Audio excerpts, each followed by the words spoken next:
and you say Shy City and around the world, welcome to another episode of Chicago's Intellectuals Podcast. I am the Kid Rod Allen, and today we have a very special guest. The world knows him as Farley Jackmaster Funk, but for many around the world, he's also simply known as Farley. Welcome, brother. Yes, How you thank you, feeling, my man? brother. Yes, sir.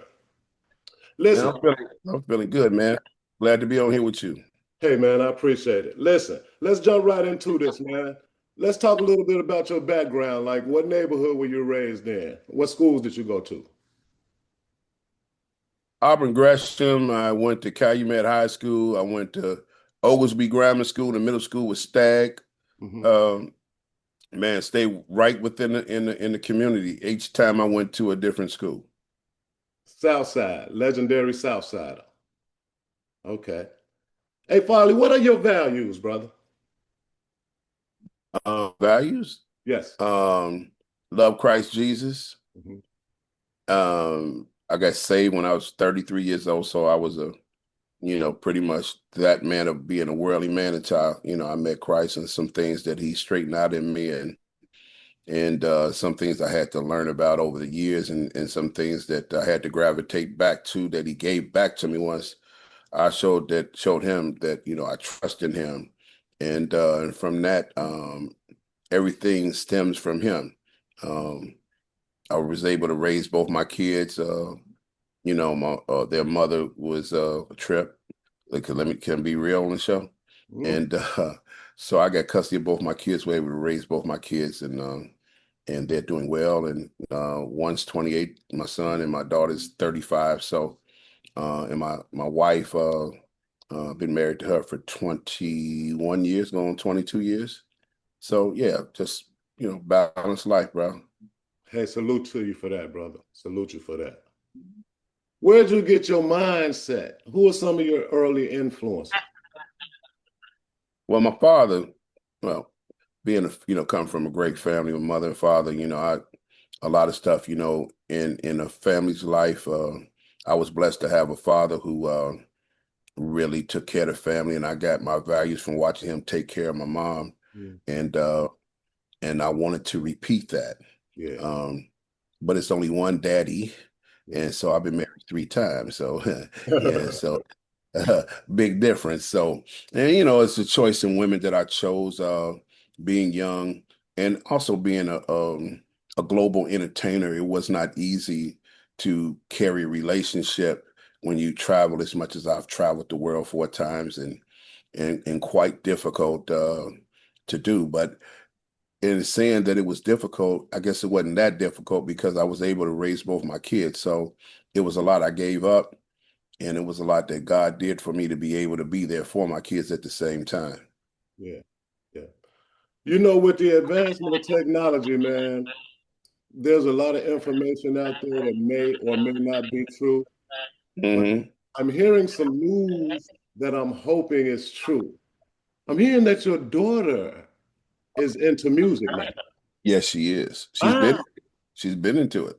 okay. Talk a little bit about that. There's so many things to talk about. Um, have you ever went to a funeral, and when you went to the funeral, they say all good things about somebody, and you going like, "You're a damn lie." All right. Damn lie. That was not that fool right there. Okay. Especially black funerals. Come on, man. All of them, man. All of them. Look at Donald Trump. He's a white man. Hey, look, man, don't you put nothing past that color of skin, bro. Everybody's included on that. Um, but it was a sad time because my daughter, being raised, and I know if anybody's over 40 years old or 50 who got kids, they'll understand what I mean by this. But the baby's mama sabotaged the daughter by saying you can't trust your father. He will steal all your music from you and take all the money and do all that. So it took years for my daughter to erase what she had heard, and ultimately, when she could have been out there at a much earlier age, when the industry was a bigger industry than what it is now, as it has faltered, she missed out on all that. So like right now, her doing a song with me right now is a great thing, but the potential is not as great as it was then. Quite salty about it, and she is too because she listened, and that's what a child does. As the Bible says, that you train up a child the way they should go, and they won't depart far from it. So she trained up in negativity, and so she didn't know how to trust in that area. And she only told me about it some years ago, and I was like, "Wow, is that why you was?"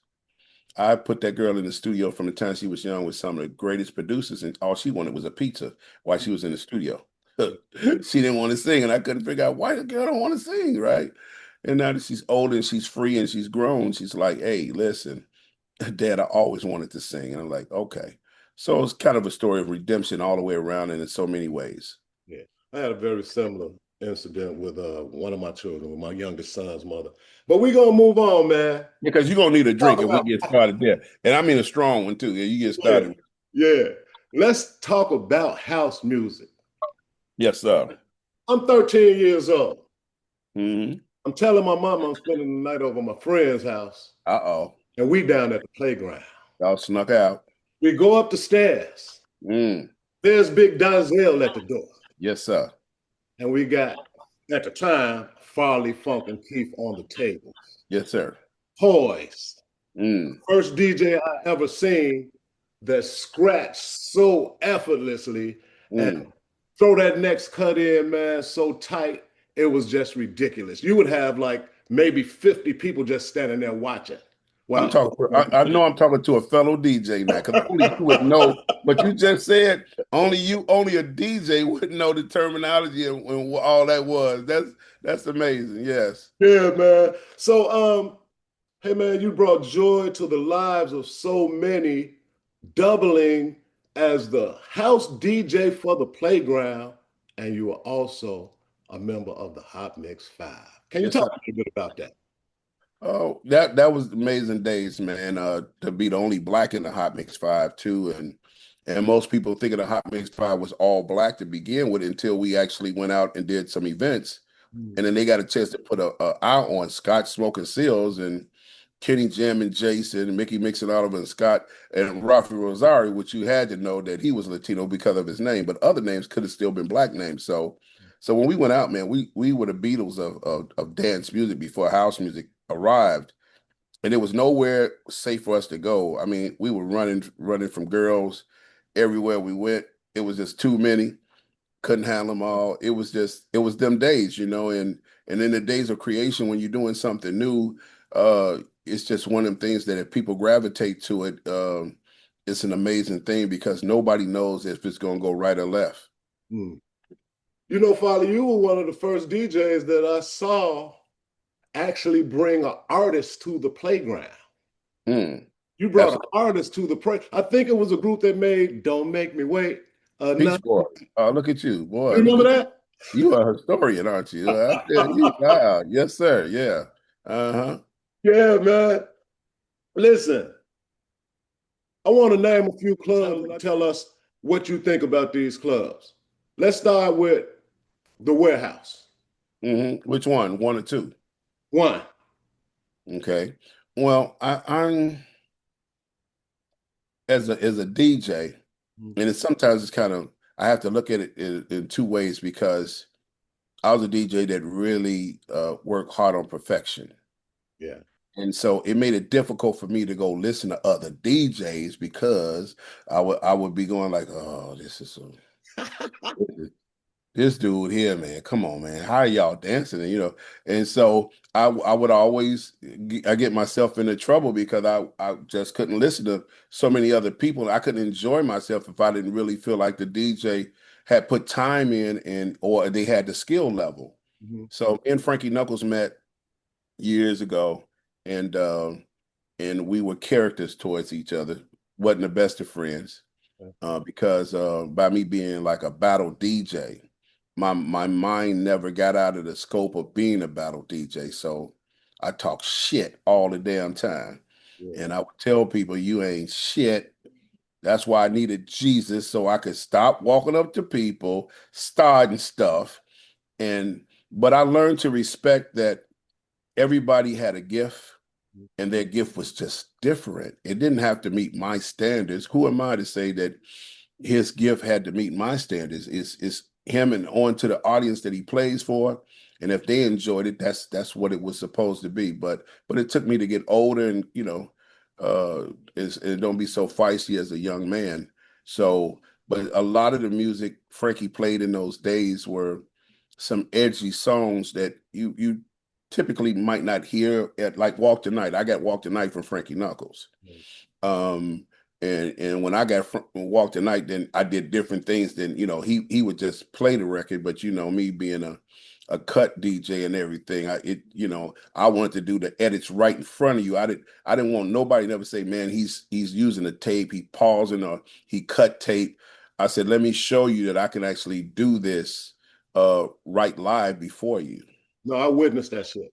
Yeah. Many a nights. Many a Yeah. nights.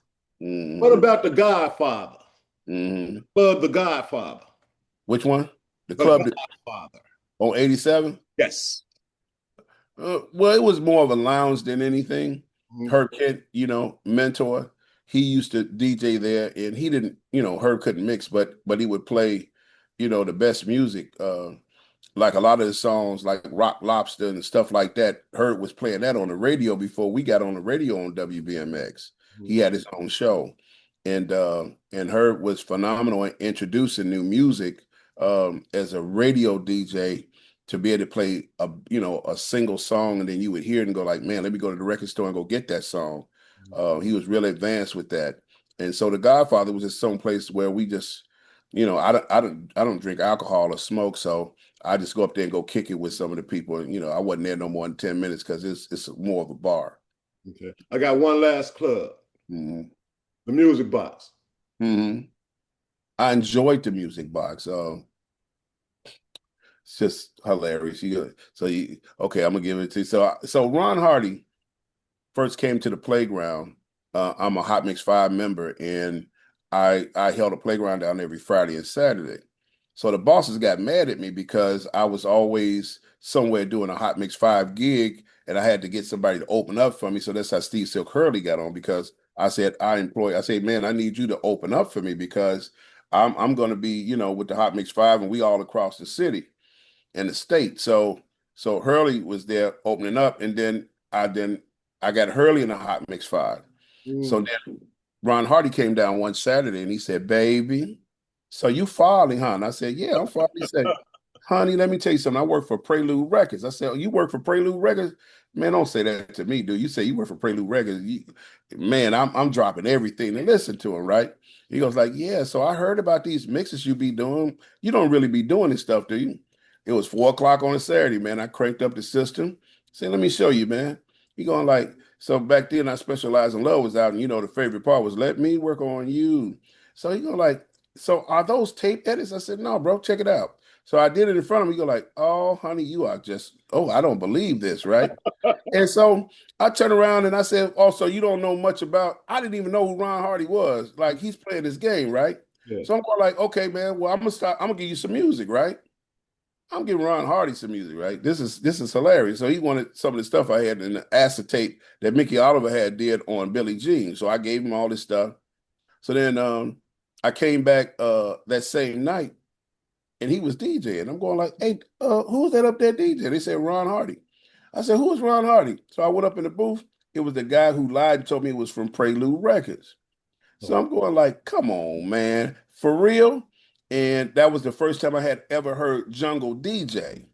And he was rocking it out at the playground. The crowd was going nuts. And, then later on, like maybe a couple of months later, they opened up the Music Box because Robert Williams was in between clubs at the time. And so he opened that up. And then a lot of people left the playground and went to the Music Box because, as you know, the playground was a teen club, and people were ready to graduate to something, more mature, including drugs and everything else that was at the Music Box. Because I used to get on the mic all the time and say no to drugs, put them damn drugs down. And I was like a father figure to the kids, and they was like, man, I want to hear that shit. I want some snuff. What was this? A Rush. They wanted Rush. Rush. They wanted to listen to Rush.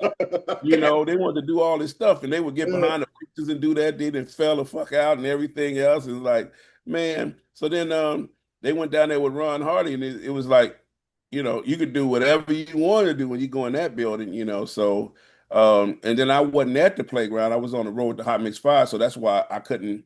The fans stopped really going there because it really wasn't nobody to hold him there at this point because Hurley was on the road with me, and Jesse had kind of pretty much lost his feel for the music, so he couldn't hold him no more. So it was time to come to an end, Yeah, and the music box was the next step. man, fabulous. Listen, man, I want to see if you know about this.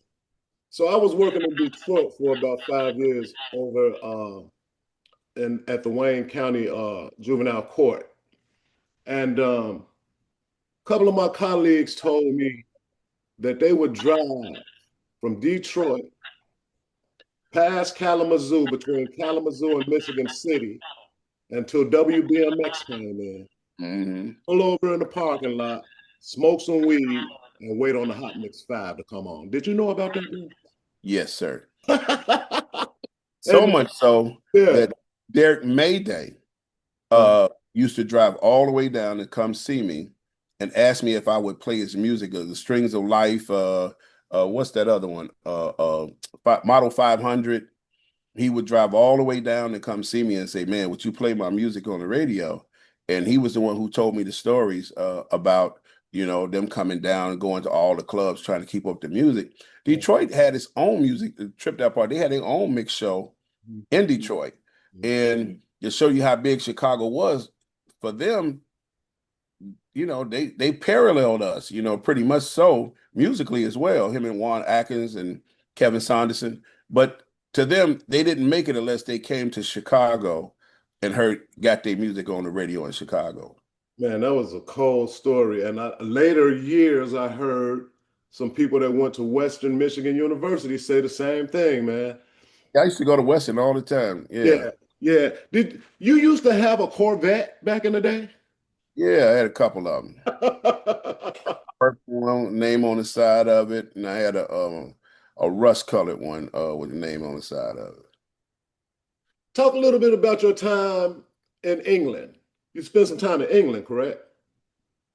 Talk a Yeah, little bit about that. I've actually lived in a couple of parts of England, from the London to up to Newcastle, which is northeast, and then to Barnsley, some different places, Sheffield, which I'm going back. I'm doing Sheffield and Middlesbrough on the first week of October. I'll be there, and nothing like it's my second home. Out of any place that I've traveled, like I said, I've traveled 4 times over the world. There's no place to me like Chicago and clicking my heels and going secondary to England. I love England, love the people there. When I first used to go, celebrity status of wish me into a hotel. I'm in a hotel. And then the latter years, like in the 2000s, like 2000, maybe 1999, right now, I started driving. And when I started driving over there, I give people over there directions because I drove so much. So I was going to see brides all over the country. I DJ here, DJ there. They cook me breakfast, cook me dinner. I want to know the culture of the people as opposed to just coming as a celebrity and they just take me to the club and all I saw was a hotel room and then I get back on a plane and go back to Chicago. I wanted to get to know the people and really the culture. You charted top 10 over there, didn't you? Yes, I'm actually the first one Mm. in history to be on the British charts, the European charts, African charts, basically the world other than America. I was the Good very shit. first person to Oh, be good on. shit, man. My man. Hey, man, we so proud of you, man. What are you presently working on? I know you're working on a lot, but can you tell the audience what you're presently working on? I'm working on a song with Teresa Griffin called "I Love House Music." That's my next single. Okay. I wanted to grab her because she did such an awesome job with Wonderful, and I felt like she could give me that soul that I'm looking for, and then make it just a little pop to cross it over a little bit. And I'm pretty satisfied with what she did with the song, and we should be out with it probably in the next month or so. Okay. Then, other than that, I'm releasing 41 songs to commemorate. Well, I'm gonna release it's going to be called the 4041. And basically, Love Can't Turn Around came out in 1986. And so right now it's my 40-year anniversary of that song in England hitting the charts. And it's the 41st year of house music. So I'm getting ready to cover all that with this new album. The king. The king talking this shit, man. Talk a little bit about your mural. Where's Mm. that mural located?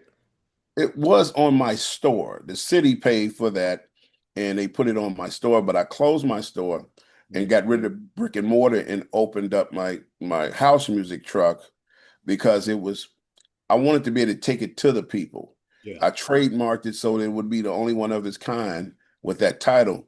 And then I also did the house music food truck as well, because that's coming.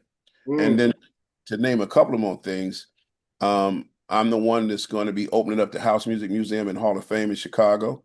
I'll Mhm. be opening up the Steppers Museum and Hall of Fame in Chicago. I'll be opening up the Steppers Music Restaurant, the House Music Restaurant. All these things are trademarked. Um, and so uh, I really kind of pivot in my career to be able to see that there was some bigger things, some bigger nuggets to do, because I never dreamt that I would actually be playing DJing this long to begin with. Is God keeps extending our time and allowing us to continue on, because my parents definitely didn't party in they 50s, and they was probably done in their 40s. Here it is, I'm 63, and folks is ain't slowed, they slowed down a little bit, and they be jacking it up in their head, they be jacking it up, but they barely be moving, they be slow motion, but you can't tell them nothing. In their head, they like, man, I went to this party, boy, I was tearing it out, jacking it out, like, hey dude, you more like look like you was stepping, but that's okay. We gonna keep going to Dr. Dre say till the wheels fall off. For real, we ain't stopping, man. We gonna keep going because it's keeping us healthy, man. You know, moving around at an older age, we got to keep that adrenaline going. Man, this is so lovely, man. Listen, outside of house music, what is some of your favorite music to listen to? What does Farley listen to in his downtime? Crazy. I love pop music. Wow. I listen to Madonna, Yeah. Papa Preach. I trip people out. They really like, I don't even, because I started this game, two of us, three of us, since 1984. We've been listening to a 4/4 from listening to Moscow disco to you name it. We've been disco, just 4/4, everything 4/4. And it's times when I turn on my computer, I don't want to hear no house music because I got to get away from it so I can continue to love it. Mhm. You know, you sometimes you have to miss things a little bit in order to see the joy in it. And sometimes I have to just be regular, just listen to anything. I'll go back and listen to Funkadelics, whatever. I'm still old school hearted though, because the best music I believe was before us. The best sounding sonic music where you had a live drummer, you know, real vocalists and things of that nature. So I'm really a buff of loving older music. Al Green. Who? Al Green. I, you just said it all, you know. I'm trying to stay together, brother. Absolutely. Absolutely. uh, you know what I would absolutely love, man? I don't know if you do it anymore, but man, I would absolutely enjoy witnessing Farley do a vinyl set once again, bro. Oh man, I love to do it. I would love to do it. And when I find a place to do it, I don't have the music no more, because what happened when I gave my life to the Lord, Mhm. I heard the Lord said, if you love me, you will get rid of all that and show me that you love me. And I threw all of it in the garbage, but four records. I kept four records. I'm like, why are you holding on to four records? It was four records that I used to play in England that I just used to love to see these white folks dance off of. And I kept four records. I don't know what they are now, but I gave up everything to follow God. And after I followed God, God returned some things back to me and said, I just wanted to see if you trust me. Yeah, And he gave it back to me. So my passion for what I do is always there. yeah, yeah. All right, man. We're nearing the end, man. I want to ask you this. Give us Farley's Mount Rushmore of house DJs. Let me see. That's a hard one. Me, Mhm. me, me, and me. Oh, you only get four.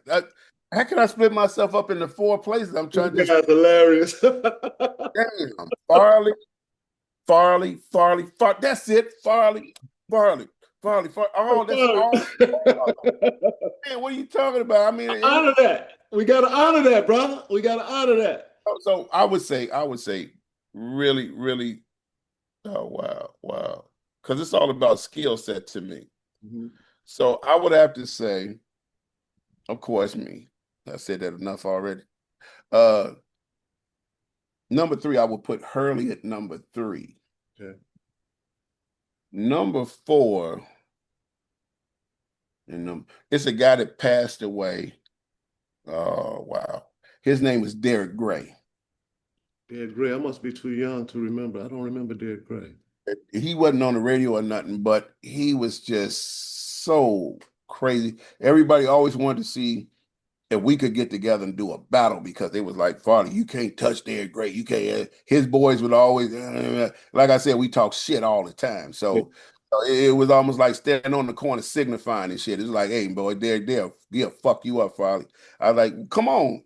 So I met Derek and went over his house one day, and we was in his basement because I just love being regular, and I would go over people's houses, ring their doorbell. Hey, bro. He's like, hey, man, you on my porch? Like, yeah, dude, show me what you can do. We went right in his bed. He hurry up, crank that amp up, and put that needle on the record. He started scratching. He said, nigga, you can't do this shit right here. And I said, boy, you crazy as shit. So, man, he was tearing that shit up. He did a couple of things that I just could not do, but I had something he couldn't do.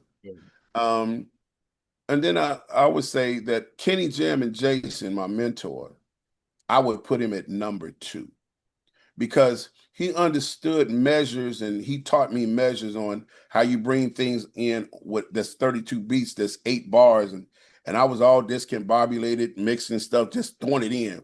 And one day he showed me, he's like, no, man, you good, but you just it ain't uniform. It's not gonna come out right. And they want to step right going into the next songs. So he taught me that. And so I guess I got one more spot, and that would be Jesse Saunders, because at the time, Jesse was another person who I used to want to carry his records just to be in his presence, to learn from him, because he used to hold mixes real long, and I was just like, man, how you doing that? Mm. So it's where you finish is the bottom line. You may pick up stuff from other people, but it's where you finish. And I picked up a great deal of things from so many different people that deserve credit for who Farley became later. Yeah. Yeah. Hey, man, that's cold, man. That's cold. Thank you so much, man, for letting us inside the mind of Farley. Hey, And let's I mean, talk a little bit about this upcoming all-white day party for CVS at Gallery Gouchard. What we got coming? We got the Hot Mix 5 Farley. We got the UK Farley. Who we gonna get, man? What you about to do? I'm gonna give him a piece of all of it. I'm not gonna give them no UK because they ain't ready for that. They'll be like, "Why is he playing that music?" You know. But I'm going to give them some Funk and Keith and some Farley Keith and some Jackmaster. It's a reunion of years, and people really want to relive, how they reacted to the music and things of that nature. So, and when they see me, it used to be kind of scandalous. Like, so when James Brown came to town. James Brown got on stage and did "Living in America." You just look up like, why the fuck is he playing that bullshit, right? Because we came up in Mo P's. I don't need to On pat, the same beat. right? And so when he switched, it's like, Yeah. no. So that's how people do me sometimes. When I go playing something new, they be like, no, man, when I was growing up, they want to see me give them what I gave them when they were younger. So, and and so I do that. I give them a little of all of it. Yeah, man, I can't wait, brother. I can't wait. So this brings us to the end of our interview at Chicago's ILLectuals podcast. I always like to end our interviews affording our guests to tell a story of their choice. Doesn't matter what the story is. Now is your time as we close.